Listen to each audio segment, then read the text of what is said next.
Hello all. నేను మీ Rachana Srungavarapu. Welcome to federal Andhra Pradesh.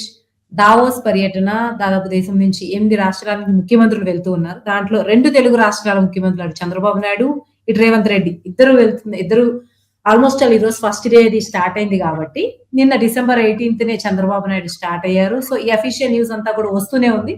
అలాగే ఈ 4 రోజుల పర్యటనలో చంద్రబాబు నాయుడు ఏం చేయబోతున్నారన్న దాని గురించి కూడా అఫీషియల్ ఇన్ఫర్మేషన్ అయితే వచ్చేసింది. మొత్తం మీద 36 కార్యక్రమాలు, 9 రౌండ్ టేబుల్ కాన్ఫరెన్స్‌లు, ప్లీనరీ సెషన్స్‌లో హాజరు కాబోతున్నారు. ఇంటర్నేషనల్ మీడియాకి ఇంటర్వ్యూలు ఇవ్వబోతున్నారు. దాంతో పాటు గూగుల్ క్లౌడ్ సీఈఓతో భేటీ కాబోతున్నారు.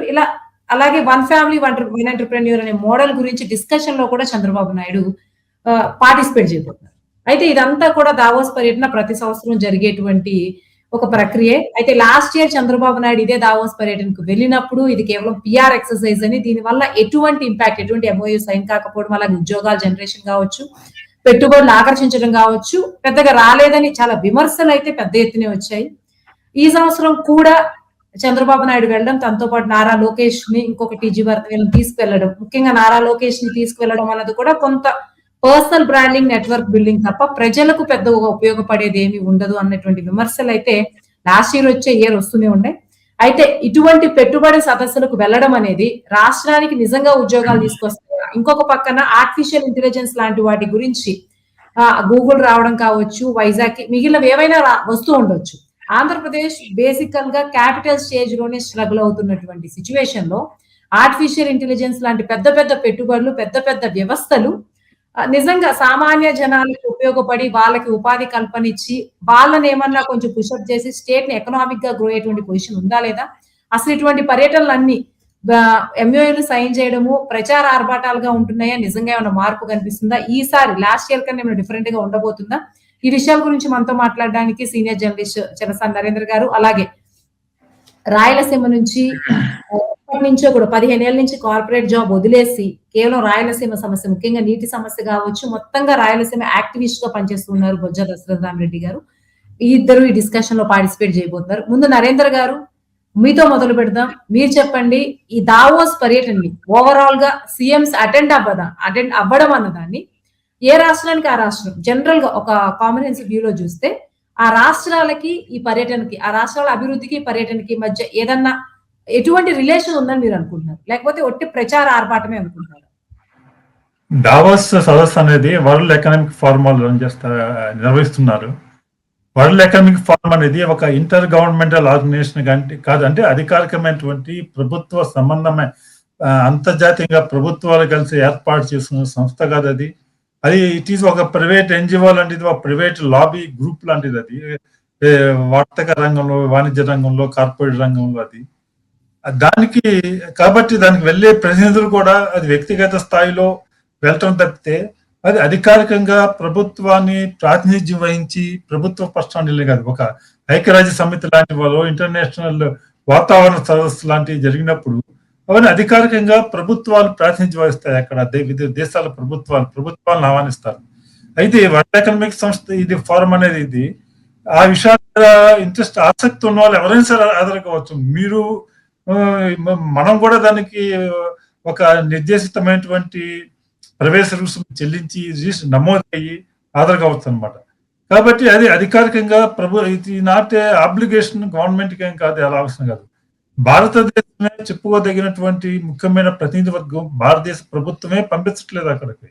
కేంద్రంలో సీనియర్ ఒక్కసారి అనుకుంటే ప్రధానమంత్రి నరేంద్ర మోడీ గారు వెళ్ళినట్టున్నారు, అది వెళ్ళట్లేదు. అయితే మొదట రాష్ట్ర ముఖ్యమంత్రికి దానికి వెళ్ళి హాజరు కావటం అనేది గతంలో చంద్రబాబు నాయుడుతో ప్రారంభించారు. ఆ తర్వాత ఇప్పుడు కూడా దాదాపు 29 రాష్ట్రాలు ఉంటే కేవలం 8 రాష్ట్రాల ముఖ్యమంత్రులు మాత్రమే హాజరవుతున్నారు.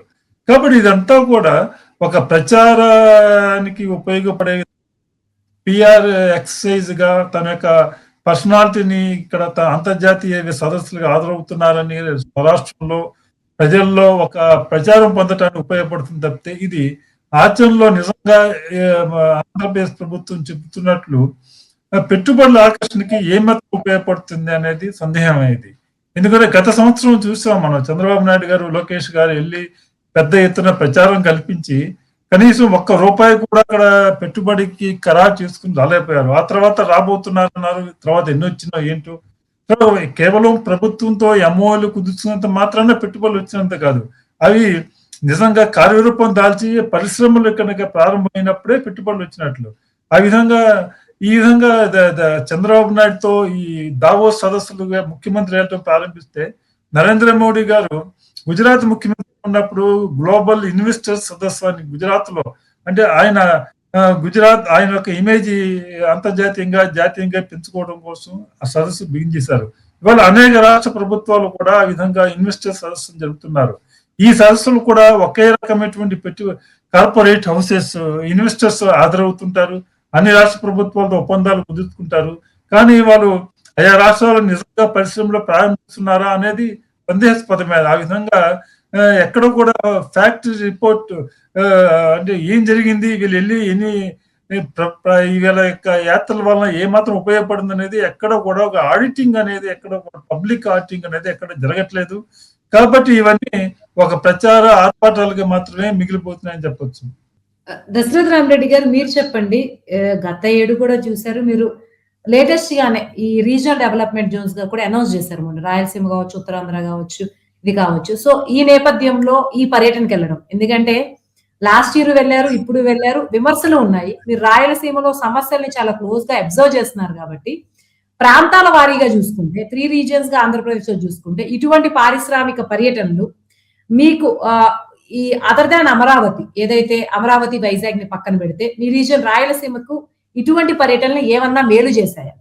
ఇదనే కాదు, ఎక్కువ మన ముఖ్యమంత్రులు అటు వెళ్ళడము, ఎక్కువ ఎఫ్డిఐస్ తీసుకొస్తున్నారు, ఇదంతా చేస్తున్న క్రమంలో డీసెంట్రలైజేషన్ ప్రాసెస్ కూడా అనౌన్స్ చేశారు కాబట్టి రాయలసీమకు దీని వల్ల ఏమన్నా ప్రయోజనం ఉండే అవకాశం ఉందని అనుకుంటున్నారు? మా ఫెడరల్ ఆహ్వానించేందుకు మీకు, అదేవిధంగా మీ ప్రేక్షకులకు అందరికీ కూడా హృదయపూర్వక నమస్కారాలు. ముఖ్యంగా ముఖ్యమంత్రి గారు ఇలాంటి కార్యక్రమాలకు పోవడం అనేది ఒక ప్రచార ఆర్భాటంగా ఉన్నప్పటికీ కూడా సరే, ఏదో కార్యక్రమాలు జరుగుతున్నాయి, ప్రపంచంలో మా దేశం కూడా, మా రాష్ట్రం కూడా ఉంది, మా దగ్గర ఇన్వెస్ట్మెంట్ కావాలని చెప్పడానికి ఆయన ఒక ప్రయత్నం చేయడానికి అయితే తప్పేం లేదు. కానీ అక్కడ చేస్తున్న కార్యక్రమాలన్నీ కూడా పెద్దగా ఫలితాలు ఇవ్వని పరిస్థితి మనకు స్పష్టంగా కనబడుతుంది.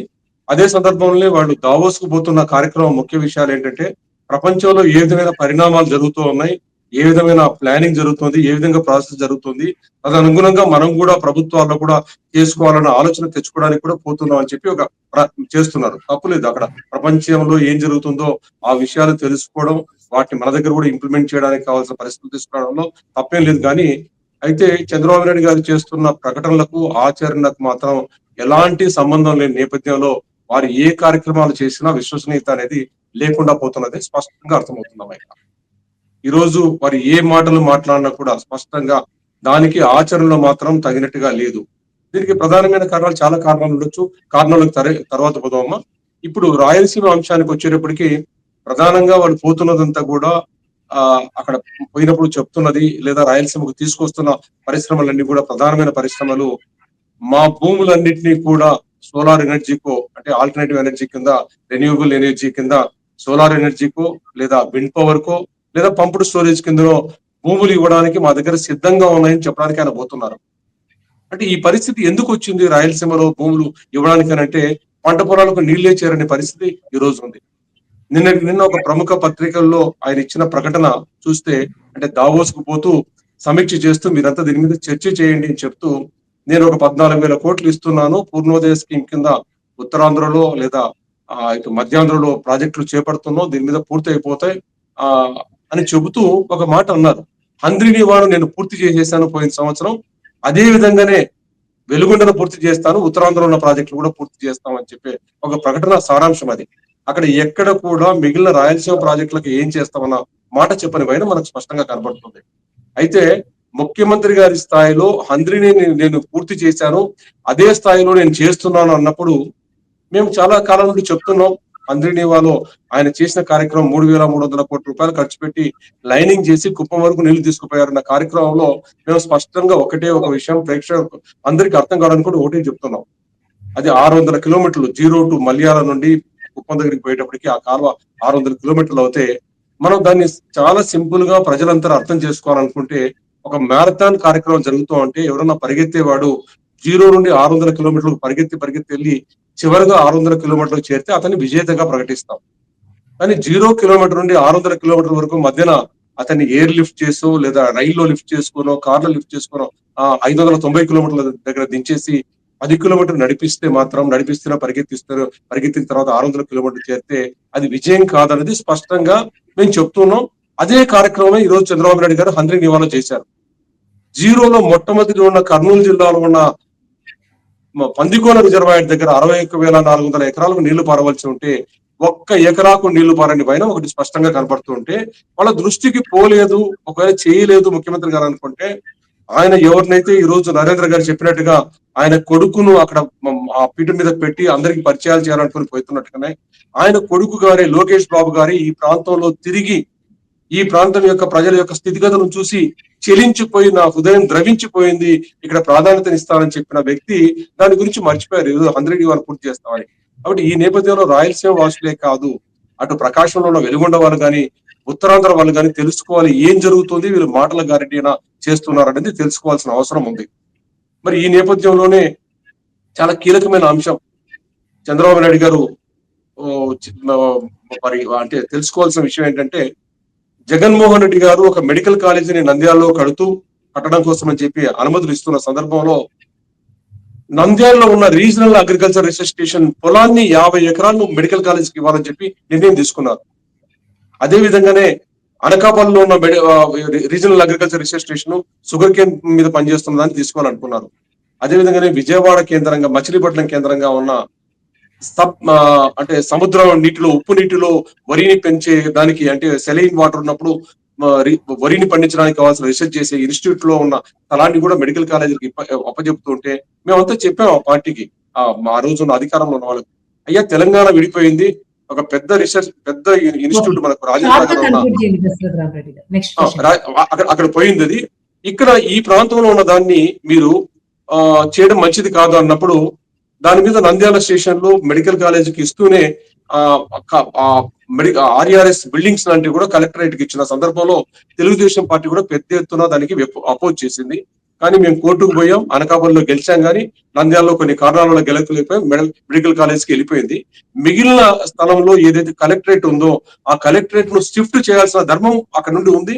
ఉన్న స్థలంలోనే సరే ఆర్ఆర్ఎస్ కంటిన్యూ అవ్వాల్సిన పరిస్థితి ఉంది. ఈ రోజు అంటే చంద్రబాబు నాయుడు గారు చాలా గొప్పగా చెప్తున్నారు, గాలి ఎటువైపు నుండి వస్తుందో వచ్చేలాగా రీసెర్చ్ చేసి పంటలు పండించేలాగా చేస్తున్నప్పుడు ఉన్న రీసెర్చ్ స్టేషన్ లో ఉన్న అడ్మినిస్ట్రేటివ్ బిల్డింగ్ కలెక్టరేట్ బిల్డింగ్ ను పక్కన తొలగించడానికి ఒక 5 కోట్లు 10 కోట్లు ఖర్చు పెట్టడానికి చేయాల్సిన కార్యక్రమాన్ని కూడా చంద్రబాబు నాయుడు గారు చేయడం లేదు. అంటే వాళ్ళు వ్యతిరేకించిన వాళ్ళు గత ప్రభుత్వాన్ని దాన్ని తక్షణమే తీసుకొచ్చి పెట్టాల్సిన వాళ్ళు డబ్బు లేక వాళ్ళు ఆ పనిని పక్కన పెట్టేసి 1,500 కోట్ల రూపాయలు ఎన్టీ రామారావు గారి విగ్రహం కోసం, పొట్టి శ్రీరాములు గారి విగ్రహం కోసం 500 కోట్లు 600 కోట్లు ఖర్చు పెట్టుకుంటూ అనేక రకాలైన చేస్తున్న సందర్భంలో ఈ ప్రచార ఆర్భాటం కాదు, అన్ని ప్రాంతాలకు మీరు ఏవైతే కీలకమైన అంశాలు ఉన్నాయో మౌలికమైన అంశాలు ఉన్నాయో అవి నెరవేర్చకుండా మీరు ఎక్కడికి పోయి దావోసు పోయి ఏ ప్రచారం చేసినా ప్రపంచం అంతా మీరు చేస్తున్న వ్యవహారము మీరు క్రియేట్ చేసిన ఇన్ఫ్రాస్ట్రక్చర్ అంతా తెలుస్తున్న నేపథ్యంలో ఎవరు ముందుకు రారన్నది మాత్రం మీరు గ్రహించుకోవాలని చెప్పి మేము తెలియజేసుకుంటున్నాం.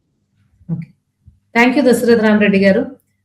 నరేంద్ర గారు, ఇప్పుడు మీరు చెప్పండి, ఈ మీటింగ్స్ లో చంద్రబాబు నాయుడు దావోస్ లో చేయబోతున్న 36 ప్రోగ్రామ్స్ కావచ్చు, వాటన్నిటిలో పార్ట్ గా ఉన్నటువంటి ఇంకో విషయం ఏంటంటే 1 ఫ్యామిలీ 1 ఎంటర్‌ప్రెన్యూర్ మోడల్ సిస్టమ్ ఉంటుంది. దాంతో పాటు మనకు ప్రధానంగా కనిపిస్తుంది ఏంటంటే గూగుల్ క్లౌడ్, ఏదైతే ఆర్టిఫిషియల్ ఇంటెలిజెన్స్ అలాగే మ్యానుఫ్యాక్చరింగ్ హబ్ అండ్ టెక్నాలజీలో ఆంధ్రప్రదేశ్ ని ముందుకు తీసుకురావడం ఇవి ఎక్కువ కనిపిస్తున్నాయి. అయితే ప్రస్తుతం ఆంధ్రప్రదేశ్ ఉన్న స్టేజ్ లో అంటే జగన్ అధికారంలో ఉండొచ్చు, జగన్ ఎప్పుడైతే అధికారంలో ఉండో అప్పుడు కొంత అతలాకుతలానికి గురైంది, ఇప్పుడు కూడా కొంచెం అదే స్టేజ్ లో అన్ని విషయాలు ఉన్న స్టేజ్ లో బేసిక్ నెసెసిటీస్ అంటే మొత్తం ఒక చోట సెంట్రలైజ్ కాకుండా డీసెంట్రలైజ్ డెవలప్మెంట్ లేదు. అలాగే ప్రజల నుంచి ఎన్నో విషయాలు నిరుద్యోగం కావచ్చు, అనేక విషయాల్లో విమర్శలు వినిపిస్తున్న క్రమంలో ఆంధ్రప్రదేశ్ కి ఇప్పుడు కావాల్సింది ప్యూర్లీ టెక్నాలజీ అండ్ ఎంటర్‌ప్రెన్యూర్‌షిప్ మోడలా, లేకపోతే ఇంకేదన్నా ఉంటే బెటర్ అవుతుందా? అంటే ఇప్పుడు ఆంధ్రప్రదేశ్ కి ఇది ఓవర్ సెల్లింగ్ కెపాసిటీ ఇది, అంటే ఇప్పుడు ఉన్నటువంటి టెక్నాలజీ కానీ ఇది కానీ నిజంగా అత్యవసరం. ఎందుకంటే టెక్నాలజీ అనేది మనం సెకండ్ స్టేజ్ లో చూస్తాం, ముందు ప్రైమరీ అన్ని డెవలప్ అయినాక. సో ఆంధ్రప్రదేశ్ ఇప్పుడున్న పరిస్థితుల్లో ఏ స్టేజ్ లో ఉంది? టెక్నాలజీ అండ్ మ్యానుఫ్యాక్చరింగ్ ఇదైతే బాగుంటే మొత్తం ఆంధ్రప్రదేశ్ పరిస్థితి మారిపోతుందా? సో ఆంధ్రప్రదేశ్ కి ఇప్పుడు కావాల్సింది మనం అసలు ఎకనామిక్ మోడల్ ఏదైతే మనం అనుసరిస్తున్నామో మన దేశంలోనే ఇవాళ ప్రశ్నార్థకరంగా ఉంది. అది కేవలము కొద్ది మంది కార్పొరేట్ హౌసెస్, కొన్ని కార్పొరేట్ హౌసెస్ ని ప్రమోట్ చేయటం కోసం వాళ్ళ యొక్క ప్రయోజనానికి అనుగుణంగా మొత్తం ప్రభుత్వ విధానాలు మారుతున్నాయి. ఎక్కడైనా సరే ఒక ఫ్రీ సొసైటీలో, లిబరల్ సొసైటీలో ఒక ఆర్థిక సంస్కరణలు తీసుకొచ్చినప్పుడు మొత్తం ప్రజల సంపద పెరగాలి, ప్రజల ఉపాధి అవకాశాలు పెరగాలి, వాళ్ళ వ్యాపార అవకాశాలు పెరగాలి. అలా కాకుండా ఈ దేశంలో గత 10 ఏళ్ళుగా 20 ఏళ్ళుగా ఉపాధి అవకాశాలు తగ్గిపోతున్నాయి. ఉన్నటువంటి ఉద్యోగాలే ఊడిపోతున్నాయి. అనేక రంగాలు ఇవాళ ఊడిపోయేటువంటి పరిస్థితులు ఉన్నాయి. కొత్తగా ఉద్యోగాలు అసలు వచ్చేటువంటి అవకాశాలు తగ్గిపోతున్నాయి. పారిశ్రామికవేత్తలు కూడా కేవలం కొన్ని చెప్పుకోదగినటువంటి పారిశ్రామికవేత్తలనే, అది ఏ పార్టీ అయినా సరే, ఏ ప్రభుత్వం అయినా సరే, వాళ్ళు ప్రోత్సహిస్తూ వాళ్ళకి అవసరమైనటువంటి విధంగా ప్రభుత్వ విధానాలు రూపొందించడం జరుగుతుంది. ఆ విధంగా దాంతో అనేకమైనటువంటి ఈ టెక్నాలజీ మనకి అవసరమే, దాంట్లో రెండో అభిప్రాయం లేదు. అయితే అది ఒకటే కాదు, కీలకమైనటువంటి మ్యానుఫ్యాక్చర్ సెక్టార్ ఏ దేశంలో అయితే అభివృద్ధి చెందుతుందో అక్కడ మాత్రమే ఉపాధి అవకాశాలు పెరుగుతాయి, ప్రజల జీవన ప్రమాణాలు పెరుగుతాయి, ఎక్కువ మంది ఈ యొక్క పేదరికం నిజంగా ఎక్కువ సాధారణ ప్రజల యొక్క జీవన పరిస్థితులు కూడా మెరుగవుతాయి. కానీ మన దేశంలో గత 20 ఏళ్ళుగా 30 ఏళ్ళుగా ఈ ఉత్పత్తి రంగంలో అభివృద్ధి అనేది ఆశించి సీదులు లేకుండా మొదటిసారి గత 2 సంవత్సరాలుగా దాంట్లో తిరోగమనంలో మనం వృద్ధి రేటు, మ్యానుఫ్యాక్చర్ సెక్టర్ లో వృద్ధి రేటు భారతదేశం తిరోగమనంలో ఉన్నాయి. అటువంటి సెక్టర్ల పట్ల ప్రభుత్వాలు ఎక్కువ ఆసక్తి చూపించకుండా ఇటువంటి టెక్నాలజీ పేరుతో ఇవి కొన్ని వివాదాస్పదమైనటువంటివి, అంతర్జాతీయంగా అనేకమైనటువంటి పర్యావరణ సంబంధం కానీ ఇతర సమస్యలు సవాలు ఎదుర్కొంటున్నటువంటి పరిశ్రమల పట్ల మౌజు కనపరుస్తూ వాళ్ళకి మన యొక్క భూముల్ని, మన యొక్క వనరుల్ని, మన యొక్క నీటిని ఉదారంగా అవసరాలతో ఎటువంటి ప్రామాణికమైనటువంటి అంచనాలు లేకుండా ఇచ్చేటువంటి ప్రయత్నాలు జరగడం వలన రాష్ట్రం యొక్క భవిష్యత్ తరాల ప్రయోజనాలకి మనం చాలా ప్రమాదకరమైనటువంటి సంకేతాలు పంపుతున్నాం అనేటువంటి అభిప్రాయం కలుగుతుంది. ఈ విషయంలో కేవలము కొందరు పారిశ్రామిక ప్రయోజనాలు దృష్టిలో తప్పితే మన ప్రజల యొక్క ప్రయోజనాలు కానీ, రాష్ట్ర అభివృద్ధికి, దీర్ఘకాల అభివృద్ధి యొక్క నమూనా విషయంలో కానీ ఆలోచనలు లేకుండా వ్యవహరిస్తున్నారనేటువంటి అనుమానాలు కలుగుతున్నాయి. థ్యాంక్ యూ నరేంద్ర గారు. దశరథ రామరెడ్డి గారు, మీరు చెప్పండి. నరేంద్ర గారు ఇది కేవలం కొందరు పారిశ్రామికవేత్తలకు, అంటే కొందరికి మాత్రం ఉపయోగపడుతుంది తప్ప సామాన్య పౌరుడికి ఇటువంటి పర్యటన వల్ల ప్రయోజనం ఉండదు అన్న పాయింట్ క్లియర్ చేశారు. సో ఇటువంటి పర్యటనలు వరల్డ్ ఎకనామిక్ ఫోరం లాంటి పెద్ద పెద్ద ఆర్థిక వ్యవస్థ గురించి కావచ్చు, ఎక్కడైతే ఆర్థిక వ్యవస్థను బలపరిచేలాగా అన్ని దేశాలు నేతలు వస్తారు, బిజినెస్ మ్యాన్స్ వచ్చిన సందర్భంలో దీన్ని సామాన్యుడికి కూడా ఇటువంటి పర్యటనల వల్ల ఒక ప్రభావం ఉండేలాగా దీర్ఘకాలికంగా నరేంద్ర గారు చెప్పినట్టు లాంగ్ టర్మ్ లో కూడా దీని ఫలితాలను చూసేలాగా, అది ఎంప్లాయ్మెంట్ పరంగా కావచ్చు, మిగిలిన పరంగా కావచ్చు, ప్రజలు దాని రిజల్ట్స్ ని డైరెక్ట్ గా చూసి ఇటువంటి పర్యటనలకి ముఖ్యమంత్రులు ఎప్పుడు వెళ్తారా అని నిజంగా ఆసక్తిగా ఎదురు చూసేలాగా ఉండాలంటే ఎటువంటి మార్పులు రావాలి, ఎటువంటి మోడల్ ఉంటే that works best for the people? Narendra గారు చెప్పిన దాంట్లో పూర్తిగా నేను ఏకీభవిస్తున్నానమ్మా. ఇక్కడ ముఖ్యంగా మనం తెలుసుకోవాల్సింది, భారతదేశం కానీ ఆంధ్రప్రదేశ్ కానీ వ్యవసాయ ఆధారిత రాష్ట్రాలు ఇదంతా కూడా. మనం ఎన్ని పరిశ్రమలు పెట్టుకున్నా, ఎంత టెక్నాలజీ తీసుకొచ్చినా కూడా వ్యవసాయ రంగం మీద ఈ రోజు దాదాపుగా 55 నుండి 60% ప్రజలు ఆధారపడి ఉన్నారు. ఇక్కడ సంపద సృష్టించకుండా వాళ్ళ దగ్గర రిసోర్సెస్ అంటే మనీ సర్క్యులేట్ కాకుండా ఏమి తీసుకొచ్చినా కూడా సంపద అనేది అభివృద్ధి జరగని పరిస్థితి ఉన్న సందర్భంలో మనం ముఖ్యమంత్రి గారు కూడా అంటే కింది నుండి సంపద సృష్టించే కార్యక్రమాలు చేసుకుంటూ అటు గ్రామీణ భారతంలో కానీ, రైతాంగంలో కానీ, లేదా మిగతా చిన్న చిన్న ప్రాంతాల్లో కానీ జరిగే కార్యక్రమాలు చేపట్టకుండా పై నుండి అంటే కింది నుండి అభివృద్ధి అనేది కాకుండా పై నుండి ఫోర్స్ గా మనం అభివృద్ధి తీసుకొస్తామన్న ఒక పాలసీ విధానం అయితే చాలా తప్పుడు విధానం. ఇక్కడ మనం ఏమి సృష్టించినా కూడా ఈ రోజు మనం చాలా కేంద్రాల్లో చూస్తూ ఉంటే, ఈ రోజు మా నంద్యాల పట్టణం లాంటి చూస్తే బిజినెస్ అంతా కూడా బాగా తగ్గిపోయింది. చాలా చాలా వాణిజ్య వర్తక రంగాలు కూడా, వ్యాపారం కూడా ముందుకు జరగని పరిస్థితులు కనపడుతూ ఉన్నాయి. ఈ రోజు వ్యవసాయ రంగంలో చంద్రబాబు నాయుడు గారు పూర్తిగా నిర్లక్ష్యం వహిస్తున్నారు అన్నది స్పష్టంగా అర్థమవుతుంది. అయితే వ్యవసాయ రంగం గురించి ఒక మాట చెప్పుకుంటున్నప్పుడు, మన వ్యవసాయ రంగానికి ప్రభుత్వాలు ఎందుకు ప్రాధాన్యత ఇవ్వాలనుకుంటే 2 అంశాలు కీలకమైన అంశాలు. ఒకటి, 55% నుండి 60% జనాభా ఆధారపడే చోట సంపద సృష్టించినప్పుడు మాత్రమే దేశం కానీ రాష్ట్రం కానీ అభివృద్ధి చెందుతున్నది ఒక అంశం అయితే, రెండోది వ్యవసాయం కుంటుపడితే పంటల ఉత్పాదన లేకపోతే ఆహార భద్రత అనేది దెబ్బతినే పరిస్థితి కనపడుతుంది. దీనికోసమే ఆ రోజు మన కరోనా వచ్చినప్పుడు కూడా అన్ని చోట్ల లాక్డౌన్ చేసి అందరిని ఇంట్లో బంధించినా కూడా రైతాంగాన్ని, రైతు కూలీలను వాళ్ళకు ఫ్రీగా వదిలేసి పంటను పండించండి, మీరు కొంతమంది చనిపోయినా పర్వాలేదు అన్న భావనతో వాళ్ళని పంటలు పండించారు, దాన్ని తీసుకొచ్చాం. బట్ ఈ నేపథ్యంలో అంటే రైతు ఒక బాసటగా నిలబడేవాడు, లేదా గ్రామీణ భారతం ఒక బాసటగా దేశ సంపదను సృష్టించిన భారతాన్ని నిలబడే వాళ్ళకు ఏదైనా ప్రకృతి విపత్కరాలు జరిగినప్పుడు వాళ్ళని ఆదుకోవాల్సిన బాధ్యత కూడా ప్రభుత్వాల మీద చాలా తప్పగా ఉంది అక్కడ. కానీ ఈ రోజు చంద్రబాబు నాయుడు గారు ప్రభుత్వంలో ఇక్కడికి వచ్చిన తర్వాత ఈ రోజు చాలా వర్షాలు పడ్డాయి, మోందో తుఫాన్ వచ్చింది, పంటల నష్టం జరిగినా కూడా నష్ట పరిహారం అంశం గురించి మాట్లాడని వైనం ఒకటి స్పష్టంగా కనపడుతోంది. అదేవిధంగానే వాళ్ళకి సంబంధించిన ఇన్సూరెన్స్ స్కీమ్ గురించి కూడా స్పష్టంగా ఏం చేయని వైనం ఒకటి కనపడుతుంది. మీరు వరి వేసుకోవద్దు, వరి వేసుకుంటే యూరియా వేస్తారు, చనిపోతారని చెప్తున్న చంద్రబాబు నాయుడు గారు ఆరుతడి పైర్లు వేసుకొని పంట పండించుకున్న మొక్కజొన్న గాని, ఇంకో సోయాబీన్ గాని, లేదా కందులు గాని, మినుములు గాని, శనగలు గాని కనీస మద్దతు ధరకపోతే కొనడానికి కూడా ప్రభుత్వాలు సిద్ధంగాని సిస్టమ్ కనపడుతుంది. అంటే ప్రభుత్వాలు ఏ విధంగా పనిచేస్తున్నాయని తెలుస్తూనే ఆయన ప్రచార ఆర్భాటం ఏ విధంగా ఉందంటే, మరి నేను గాలి ఏ విధంగా వస్తుందో, ఏ డైరెక్షన్ వస్తుందో, కొత్త కొత్త టెక్నాలజీ తీసుకొస్తాను, డ్రోన్ టెక్నాలజీ తీసుకొస్తానని చెబుతూ ప్రజలను ఒక మభ్యపరిచే ఒక ఊహాలోకంలోకి సృష్టించే కార్యక్రమం చేపడుతూనే మంత్రులను, ఎమ్మెల్యే ప్రజల ఇళ్ల దగ్గరికి పోయి, రైతాంగం ఇంటి దగ్గరికి పోయి మేము చేయబోయే కార్యక్రమాలు ఇవన్నీ చెప్పండి అంటే వీళ్ళు మొక్కబడికి పోయి చెప్పేసి వచ్చారు. కానీ ఇక్కడ మనం తెలుసుకోవాల్సిన అంశం అంటే సంపద సృష్టి అనేది గ్రామాల్లో జరగకపోతే నష్టం జరుగుతుంది.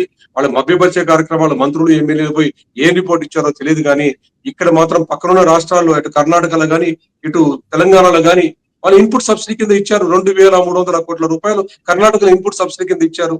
ఆరుతడి పైర్ల కింద ఏదైతే ఉన్నాయో వారికి 6,000 నుండి 7,000 రూపాయలు ఎకరాకి ఇచ్చారు. వరి లాంటి పంటలకు 9,800 రూపాయలు ఎకరాకి ఇస్తే ఇక్కడ అసలు పట్టించుకున్న వైనమే లేదు. మొక్కజొన్నలు లక్షల టన్నుల కొంటే ఒక్క గింజ కొన్న పాపాన పోలేదు.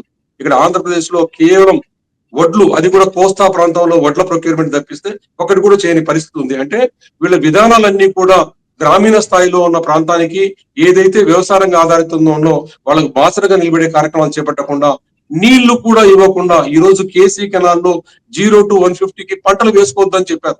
ఆ రోజుకే పంటలు వేసేసి ఉన్నారు. మీరు ఐఐపీ మీటింగ్ చేసిన రోజు ఆ పంటలంతా ఎండిపోతుంటే దిక్కు తెలియని స్థితిలో ఉన్నారు, నీళ్లు ఇవ్వలేకపోతున్నారు. 2,000 టీఎంసీల నీళ్లు సముద్రంలోకి పారబోసిన సందర్భంలో దీనికి కావాల్సిన అనేక కార్యక్రమాలు ఉన్నాయి. దాన్ని కట్టుకోవాల్సిన దానికి ఒక పైసా ఖర్చు పెట్టకుండా ప్రభుత్వం మాటలు చెబుతూ మంత్రులు, ఎమ్మెల్యేలు రైతుల ఇంటి దగ్గరికి పోయి మీరు చెప్పినండి మా ప్రభుత్వం అది ఇది చేస్తుందని చెప్పి కార్యక్రమాలు చేస్తున్నప్పుడు కూడా చాలా బాధాకరమైన విషయం ఏమిటంటే ఆంధ్రప్రదేశ్ లో ఈ ఎమ్మెల్యేలు, మంత్రులు పోయినప్పుడు ఒక్క రైతు కూడా నిలదీసి అడగకపోవడం అనేది చాలా బాధాకరంగా ఉంది. అయ్యా మీరు ఏం చేస్తున్నారు, మా పంటలు కొన్నారా, మా గిట్టుబాటు ధరలు ఇచ్చారా, మా నష్టం జరిగితే ఏం చేశారని అడగలేని పరిస్థితిని కూడా నెట్టవేశారంటే రాజకీయంగా ఎలాంటి ఒత్తిడి జరుగుతూ ఉంది అనేది మనకు అర్థమవుతున్న నేపథ్యంలో చంద్రబాబు నాయుడు ఇలాంటి బలవంతమైన కార్యక్రమాలు చేసుకుంటూ ఒత్తిడి పెడుతూ ఎవరిని మాట్లాడకుండా చేసే కార్యక్రమాలు చేయడం అనేది రాష్ట్రానికి మంచిది కాదు, రాష్ట్ర అభివృద్ధికి మంచిది కాదు. అభివృద్ధి కింది నుండి కూడా రావాలి, పైనుండి తీసుకొచ్చే మీ సిస్టమ్, మీ విధానము కరెక్ట్ అనేది కాదని మేము భావిస్తున్నాము. ఫైనల్ గా నరేంద్ర గారు అలాగే దశరథ రామరెడ్డి గారు ఒక క్వశ్చన్ కి మీరిద్దరు చెప్తే ఈ చర్చను కన్క్లూడ్ చేద్దాం. అదేంటంటే పోయిన సంవత్సరం దావోస్ పర్యటనతో పోలిస్తే అది పర్సనల్ బ్రాండింగ్ పరంగా కావచ్చు, ఆంధ్ర బ్రాండింగ్ పరంగా గానీ, ఇన్వెస్ట్మెంట్స్ పరంగా గానీ, ఏదైనా సరే అన్ని విషయాల సమగ్రంగా చూస్తే పోయిన సంవత్సరంతో పోలిస్తే దావోస్ పర్యటన ఏమైనా బెటర్ రిజల్ట్స్ ఆంధ్రాకి తీసుకురాబోతుందని మీరు అనుకుంటున్నారా? మీరేమనుకుంటున్నారు ఈ సంవత్సరం దావోస్ పర్యటన గురించి? ఫైనల్ గా చెప్పండి, ఇద్దరు 2 minutes దాంతో కన్క్లూడ్ చేసేద్దాం. ముందు నరేంద్ర గారు మీరు కన్క్లూడ్ చేయండి. దావోస్ సదస్సులో గత అనేక సంవత్సరాలుగా చంద్రబాబు నాయుడు గారు, ఆ తర్వాత జగన్మోహన్ రెడ్డి గారు వెళ్ళొచ్చారు. ఈయన కూడా 2వ సారి వెళ్తున్నారు. అంతకుముందు ఇన్వెస్టర్స్ సదస్సు అని విశాఖపట్నంలో ప్రభుత్వాలు జరిపాయి. ప్రతిసారి కూడా వీటి వల్ల వేల కోట్లు, వందల కోట్లు మాకు పెట్టుబడులు వస్తున్నాయి, అనేక పరిశ్రమలు వస్తున్నాయి అంటున్నారు. ఆ తర్వాత కొన్ని ఎంఓఏలు తీసుకుంటున్నారు. అయితే వాటిలో ఈ విధంగా వీళ్ళు చెప్పిన లెక్కలను తీస్తే ఈ పార్టీకి కొన్ని లక్షల కోట్ల పెట్టుబడులు ఆంధ్రప్రదేశ్ కి గత 20 ఏళ్ళలో వచ్చి ఉండాలి. కానీ ఆ విధంగా జరగట్లేదు వీటిలో చాలా వరకు. ఇది కేవలం ఆచరణలో మాత్రం అవన్నీ ఏ మాత్రం వస్తున్నాయనేది లేదు. కాబట్టి ఇవన్నీ కూడా ముఖ్యమంత్రి గారు లేకపోతే ఆయన కుమారుడిని వాళ్ళిద్దరిని కూడా అంతర్జాతీయంగా తీసుకెళ్లి కొందరు పారిశ్రామికవేత్తలతో కలవటం, లావాదేవీలు జరుపుకోవటం, లేకపోతే అంతర్జాతీయ మీడియాలో ఒక విధంగా ప్రచారం తెచ్చుకోవడం ద్వారా ఇక్కడ రాష్ట్రంలో తమ పార్టీని కానీ తమ నాయకత్వాన్ని కానీ ప్రజల్లో తమ ఏదో అంతర్జాతీయ నాయకులు అయిపోతున్నాం, రాష్ట్రాన్ని ఏదో అంతర్జాతీయంగా పెట్టుబడులు చేస్తున్నాం, మనకి భ్రమలు కల్పించడానికి అన్ని ఉపయోగపడతాయి తప్పితే ఆచరణలో మాత్రం అది ఈ గత అనుభవం చూసినా కూడా ఈ దావోస్ పర్యటనలు జరపడం వలన పెట్టుబడులు వచ్చినాయి అనేది ఎక్కడ మనకు పోయింది. వీళ్ళు అదే విధంగా పలు దేశాల్లో కూడా వీళ్ళు పర్యటన జరిపారు. అవన్నీ ఏమాత్రం వచ్చే కొన్ని రావచ్చు, మామూలుగా కొన్ని సాఫ్ట్వేర్ కంపెనీలు, కొన్ని పరిశ్రమలు చిన్న చిన్న పెట్టుబడిదారులు చూస్తే వాళ్ళంతా కూడా ఏదో విధంగా భారతదేశంతో సంబంధం ఉన్న వాళ్ళే, భారతదేశంలో పరిశ్రమతో సంబంధం ఉన్న వాళ్ళు, భాగస్వామ్యం ఉన్న వాళ్ళు, అలా ఆల్రెడీ ప్రభుత్వంతో ఆయా పెట్టుబడుల గురించి సంప్రదింపులు జరుపుతున్న వాళ్ళు, అవి కొన్ని మెటీరియలైజ్ అయినప్పుడు కూడా చెప్పుకోదగినటువంటి ఒక పెద్ద భారీ పరిశ్రమ, ఒక పెద్ద ఇన్వెస్ట్మెంట్ ఎక్కడ కూడా మనకు వచ్చినటువంటి దాఖలాలు లేవు అనమాట. కాబట్టి ఇవన్నీ వీటి మీద అసలు ప్రభుత్వం ఒక శ్వేతపత్రం ప్రకటించాలి. వీళ్ళు కుదుర్చుకుంటున్న ఎంఓయూలు కానీ, ఈ విదేశీ పర్యటనలు కానీ, ఈ పెట్టుబడిదారుల సదస్సులు కానీ, వీటిలో వీళ్ళు ఏమేమి చెప్తున్నారు, ఏమేమి క్లెయిమ్స్ చేస్తున్నారు, అవి ఏ విధంగా రియలైజ్ అవుతున్నాయి, ఆచరణలో అమలు అవుతున్నాయి దాని మీద, లేకపోతే ఎవరైనా సరే కాగ్ లాంటి ఒక సంస్థ ద్వారా ఒక వైట్ పేపర్ పబ్లిష్ చేపిస్తే గానీ వాస్తవాలు బయటపడవండి. దశరథ రామరెడ్డి గారు, ఇప్పుడు మీరు కన్క్లూడ్ చేయండి. మా నరేంద్ర గారు చెప్పిన తర్వాత నేను పూర్తిగా ఏకీభవిస్తున్నాను. ఇది ప్రచారానికి మాత్రమే ఉపయోగపడుతుంది కానీ ఎలాంటి కార్యక్రమాలు రావడం లేదు. ఒక శ్వేతపత్రం తప్పకుండా రిలీజ్ చేయాలి వాళ్ళు ఏం జరిగింది అన్నది. ఎందుకంటే ఈ రోజు మీడియా కూడా ఒక పేపర్ ఒక విధంగా రాస్తే ఇంకొక పేపర్ రాస్తున్నది, ఎవరు ఏమి అర్థం కాని పరిస్థితుల్లో ఉన్నారు. అంటే వీళ్ళంతా కూడా చెప్పే అబద్ధాలన్నీ కూడా ప్రజలు నమ్మించడానికి కాదు కానీ కన్ఫ్యూజన్ చేయడానికి చేసే ప్రయత్నంలో చాలా విజయవంతమయ్యారు ముఖ్యమంత్రులంతా కూడా. అయితే మనం స్పష్టంగా మనం చాలా సింపుల్ గా అర్థం చేసుకోవడానికి ఈ రోజు రాయలసీమలో కానీ చాలా జిల్లాల్లో మీరు తిరిగితే ప్రతి చిన్న ఊర్లో కానీ లేదా పట్టణంలో కానీ జిల్లా హెడ్ క్వార్టర్ లో కానీ ఉన్న అనేక పరిశ్రమలు మూతపడిపోయి ట్రెడిషనల్ గా ఉన్న పరిశ్రమలన్నీ కూడా ఈ రోజు మా నంద్యాల ఒకప్పుడు ఆయిల్ కేంద్రంగా విరాజిల్లుతున్నది. ఆయిల్ పరిశ్రమ అంతా కూడా ఆయిల్ క్రషింగ్ అంతా కూడా ఆగిపోయింది. అదేవిధంగా కాటన్ జిన్నింగ్ జరిగేది, ప్రెస్సింగ్ జరిగేది, కాటన్ జిన్నింగ్ నుండి పూర్తిగా ఆగిపోయి జిన్నింగ్ మిల్స్ అన్ని ఆగిపోయి ఆదోన్ లాంటి చోట అనేక స్పిన్నింగ్ మిల్స్ ఉన్నాయి, స్పిన్నింగ్ మిల్స్ మూతపడ్డాయి. అదే హిందూపూర్ లో ఉన్నవి, కడపలో ఉన్నవి, రాయలసీమలో అంటే ఉద్యోగ అవకాశాలు కలగజేసేటివి, అనేక మందికి ఆ ఉపాధి అవకాశాలు కలిగించే పరిశ్రమలన్నీ మూతపడిన నేపథ్యం ఉంది. ఈ కరెక్ట్ గా ఈ 20 సంవత్సరాల్లో ఏం జరిగింది, ఎన్ని పరిశ్రమలు చిన్న చిన్న పరిశ్రమలు మూతపడ్డాయి, వాళ్ళకి ఎలాంటి ఆ మూతపడేదానికి కారణాలు ఏంటి, ఎలాంటి సహకారం కావాలని చెప్పి ఏ మాత్రము కూడా చెయ్యని ముఖ్యమంత్రులు ఈ రోజు దావోస్కి వెళ్ళి నరేంద్ర గారు చెప్పినట్టుగానే అక్కడ ఈ ప్రాంతంతో పరిచయం ఉన్న వాళ్ళు ఇక్కడ ఉన్న వాళ్ళకే ఏదో ఇంకొక కొత్త బెనిఫిట్లు ఇవ్వడమో లేకుంటే వాళ్ళతో ఒప్పందాలు చేసుకోవడమో లాలూచీలు చేసుకోవడమో చేసే కార్యక్రమాలు చేస్తున్నారు. కానీ ప్రజలకు అందరికీ ఉపాధి అవకాశాలు కల్పించే అనేక చిన్న చిన్న పరిశ్రమలన్నీ కూడా ఒక మధ్యస్థం కానీ చిన్నతర ప్రాజెక్టులన్నీ పూర్తిగా బంద్ అయిపోయిన నేపథ్యంలో వీటిని రిజ్యూమినేట్ చేయడానికి ఏం కావాలన్న దాని మీద కూడా ముఖ్యమంత్రి గారు దృష్టి పెడితే ఈ ప్రాంతం కూడా ఆర్థికంగా అభివృద్ధి చెందుతుంది. అలాంటి కార్యక్రమాలు కాకుండా మీ వ్యక్తిగత ప్రయోజనం కోసం మీకు బ్రాండ్ సృష్టించుకోవడం కోసం మీ లాలూచ కోసం చేసే కార్యక్రమాల వల్ల మాత్రం ఏ విధమైన ప్రయోజనం ఉండదని చెప్పి మేము భావిస్తున్నాం. థ్యాంక్ యూ నరేంద్ర గారు, దశరథ రామరెడ్డి గారు ఈ చర్చలో పాల్గొన్నందుకు. ఇంతటి చర్చను నమస్తే.